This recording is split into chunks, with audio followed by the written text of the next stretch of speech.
ശരി സനൽകുമാർ, ഒരു സർക്കാരിനെ സംബന്ധിച്ച് ഇത്തരത്തിലൊരു നയം രൂപീകരിക്കുമ്പോൾ ഒരു കമ്പനിയുടെ ഗുഡ്വിൽ, അവർ ഇതുവരെ പ്രവർത്തിച്ച രീതി, ഇതൊക്കെയാണ് എങ്കിൽ അവർ വളരെ വിശ്വസനീയമായ കമ്പനിയാണ്, സംസ്ഥാനത്ത് വ്യവസായം വളർത്തുന്ന കമ്പനിയാണ് എന്നൊക്കെ പറയുമ്പോൾ KSEB കൊടുക്കുന്ന റിപ്പോർട്ട് അങ്ങനെയല്ലല്ലോ സനൽകുമാർ. ഈ മണിയാർ പദ്ധതിയുമായി ബന്ധപ്പെട്ട് അവർ കരാർ ലംഘനം നടത്തിയിട്ടുണ്ട് എന്ന് KSEB ഒന്നിലധികം കത്തുകൾ ഊർജ്ജ വകുപ്പ് സെക്രട്ടറി നൽകിയിട്ടുണ്ട്. അപ്പോൾ കരാർ ലംഘനം നടത്തുന്ന ഒരു കമ്പനിക്ക് എന്തിനാണ് 25 വർഷം നീട്ടി നൽകുന്നത്? അത് അവരുടെ ഗുഡ്വില്ലാണോ? അല്ല, കരാർ ലംഘനം എന്ന് പറയുന്നത് KSEBയുമായി വിവിധ ഘട്ടങ്ങളിലുള്ള എന്താണോ ഉണ്ടാക്കിയിട്ടുള്ള ധാരണ, ആ ധാരണയിൽ ഏതെങ്കിലും തരത്തിലുള്ള പ്രശ്നങ്ങൾ ഉണ്ടെങ്കിൽ അത് KSEBയും ഈ വ്യവസായ നിക്ഷേപവുമായി ബന്ധപ്പെടുത്തേണ്ടതായിട്ടില്ല.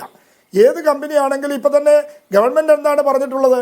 ഗവൺമെന്റ് ഈ മുഖ്യമന്ത്രിയുടെ നേതൃത്വത്തിൽ നടന്ന ആലോചന യോഗത്തിന്റെ തീരുമാനം തന്നെ സനൽകുമാർ പറയുന്നത് വ്യവസായ വളർച്ചയ്ക്ക് വേണ്ടി സർക്കാർ സ്വീകരിക്കുന്ന ഒരു നയത്തിന്റെ ഭാഗമായി ഇങ്ങനെ ഒരു ഇളവ് നൽകുന്നു. അവരെന്തെങ്കിലും കരാർ ലംഘനം നടത്തിയിട്ടുണ്ടെങ്കിൽ അത് KSEB പരിഹരിക്കട്ടെ എന്നാണ്. എങ്കിൽ ഈ തീരുമാനമെടുക്കുന്ന യോഗം ഉണ്ടല്ലോ, അതായത് ഇവർക്ക് 25 കൊല്ലം കൊണ്ട് നീട്ടി നൽകാം എന്ന് ഒരു യോഗം തീരുമാനിച്ചല്ലോ, ആ യോഗത്തിൽ വൈദ്യുതി മന്ത്രി പങ്കെടുത്തിരുന്നു.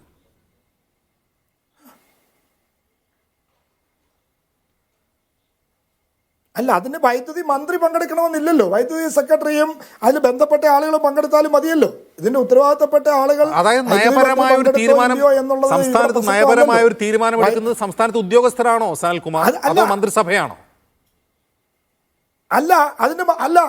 അതിന്റെ മാർഗനിർദ്ദേശമാണല്ലോ 2022 മുഖ്യമന്ത്രിയുടെ അധ്യക്ഷതയിൽ ചേർന്ന യോഗത്തിൽ ഇതിനെ സംബന്ധിച്ച് വ്യക്തത വരുത്തിക്കൊണ്ട് ആവശ്യമായിട്ടുള്ള കരാറുകൾ ഉണ്ടാക്കേണ്ടതാണെങ്കിൽ ഉണ്ടാക്കണമെന്നുള്ളൊരു മാർഗനിർദ്ദേശം കൊടുത്തു കഴിഞ്ഞാൽ പിന്നെ ഇലക്ട്രിസിറ്റി ബോർഡല്ലേ ആ കാര്യങ്ങൾ ചെയ്യേണ്ടത്. ഞാൻ ചോദിച്ചതല്ല, കരാറുമായി ബന്ധപ്പെട്ട കാര്യമല്ല സനൽകുമാർ, അതായത് എക്സ്റ്റൻഷൻ, കാലാവധി നീട്ടി നൽകുന്നതുമായി ബന്ധപ്പെട്ട കരാറിന്റെ കാര്യമല്ല എന്റെ ചോദ്യം. ഇവർ കരാർ ലംഘനം നടത്തിയിട്ടുണ്ടെന്ന് ഒന്നിലധികം തവണ KSEB ഊർജ്ജ വകുപ്പിനെ കത്തയച്ചിട്ടുണ്ട്. ഇവരുടെ കരാർ ലംഘനം എന്താണ് എന്ന് കൃത്യമായി ചൂണ്ടിക്കാട്ടിയിട്ടുണ്ട്. അതുവഴി സംസ്ഥാനത്തിനുണ്ടായ നഷ്ടത്തെക്കുറിച്ച് അതിൽ ചൂണ്ടിക്കാട്ടിയിട്ടുണ്ട്. ഇങ്ങനെ നഷ്ടമുണ്ടാക്കിയ, ഇങ്ങനെ കരാർ ലംഘനം നടത്തിയ ഒരു കമ്പനിക്ക് എന്ത് നയത്തിന്റെ അടിസ്ഥാനത്തിൽ കാലാവധി നീട്ടി നൽകുമ്പോഴും അത് വൈദ്യുതി വകുപ്പ് അറിയണ്ടേ, KSEB അറിയണ്ടേ? അല്ല, അതില് താങ്കൾ ചോദിച്ച കാര്യങ്ങളിൽ കുറച്ചുകൂടെ വ്യക്തത വരുത്തേണ്ട വിഷയങ്ങളുണ്ട്. ഞാൻ ആദ്യമേ തന്നെ അതെല്ലാം കൂടെ ചർച്ചയിലേക്ക് കൊണ്ടുവരേണ്ടതില്ലെന്ന് വിചാരിച്ചാണ്.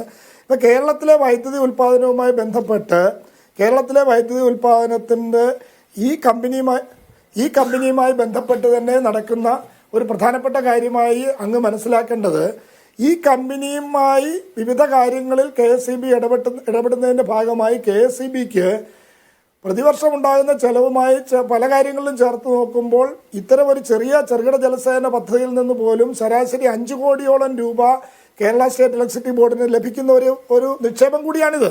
കേരള സ്റ്റേറ്റ് ഇലക്ട്രിസിറ്റി ബോർഡിനെ സംബന്ധിച്ച് ഒരു വശത്ത് അവർ തന്നെ ഉൽപ്പാദിപ്പിക്കുന്ന വൈദ്യുതി, ആ വൈദ്യുതി അവരുടെ നിക്ഷേപ സാധ്യതകൾക്ക് ഉപയോഗിക്കുന്നതോടൊപ്പം തന്നെ ഈ ഇലക്ട്രിസിറ്റി ബോർഡിനെ സംബന്ധിച്ച് ഇലക്ട്രിസിറ്റി ബോർഡിന്റെ അധിക വരുമാനം വർദ്ധിപ്പിക്കുന്നതിനും ഈ കമ്പനിയെ കൊണ്ട് പ്രയോജനം അങ്ങനെ അധിക വരുമാനം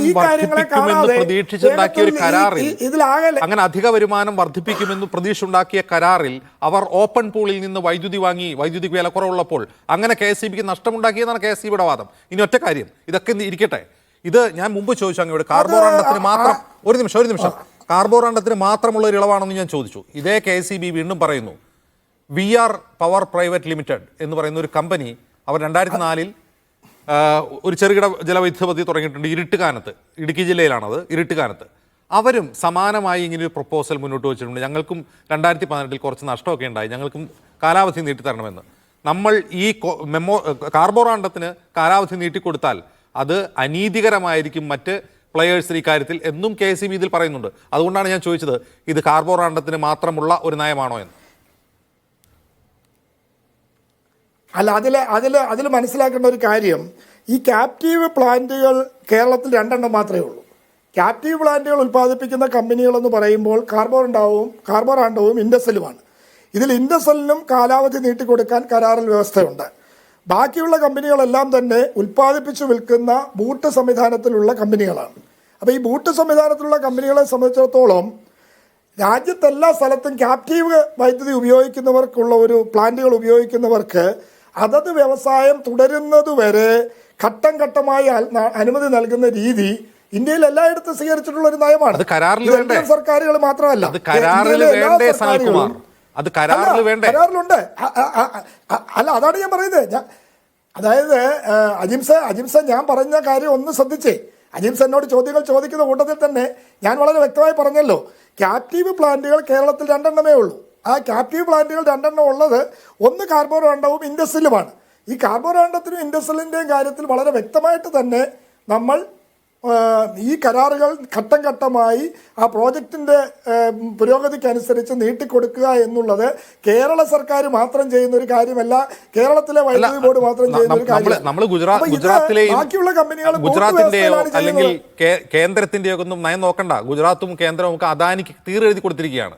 ഞാൻ കേരളത്തിന്റെ കാര്യമാണ് ചോദിക്കുന്നത്. കേരളത്തിൽ ഇവരുടെ കരാറിലില്ലാത്ത കാര്യം നയപരമായി തീരുമാനിക്കുമ്പോൾ അത് കാർബോറാണ്ടത്തിന് മാത്രമുള്ള നയമാണോ എന്ന ചോദ്യത്തിന് മറുപടി വേണ്ടേ സർക്കാരിന്റെ ഭാഗത്തുനിന്ന്?